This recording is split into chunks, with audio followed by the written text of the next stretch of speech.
স্ত্রী আছে 2 সন্তানও, কিন্তু জীবনের সবচেয়ে কঠিন মুহূর্তে জোটেনি পরিবারের একটুখানি সাহচর্য।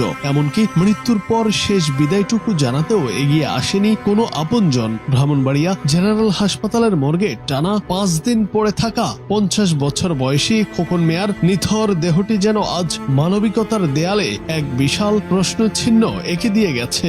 সম্পর্কের মায়ার চেয়েও অসুস্থতার দায় কি তবে বড় হয়ে দাঁড়ালো?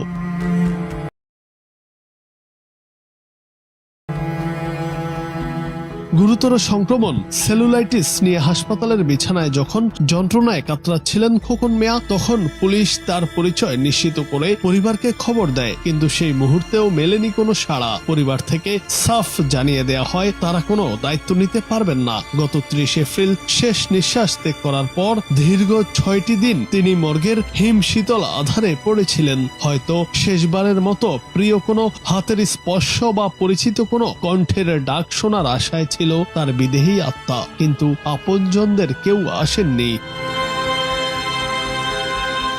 লক্ষ্মীপুরের আদিনিবাস থেকে কুমিল্লার দেবিদার, আর সেখান থেকে ব্রাহ্মণবাড়িয়ার মর্গ, খোকন মিয়ার এই যাত্রা কেবল একজন মানুষের মৃত্যু নয়, বরং এক নির্মম বাস্তবতার প্রতিচ্ছবি। শেষ পর্যন্ত গত মঙ্গলবার বিকেলে বেওয়ারিশ হিসেবেই তাকে দাফন করা হয়। ব্রাহ্মণবাড়িয়া বাতিগড় নামে একটি স্বেচ্ছাসেবী সংগঠনের উদ্যোগে পৌর এলাকার মেড্ডা কবরস্থানে তার নিথর দেহটি সমাহিত করা হয়েছে। মৃত্যুর পর মরদেহ নিতে আশ্বাস দিলেও শেষ পর্যন্ত আসেননি খোকন মিয়ার ছোট ছেলে রানা। মোবাইল ফোনে তিনি আক্ষেপহীন কণ্ঠে জানিয়ে দেন আর অপেক্ষা না করে যেন তার বাবার মরদেহ দাফন করে দেয়া হয়।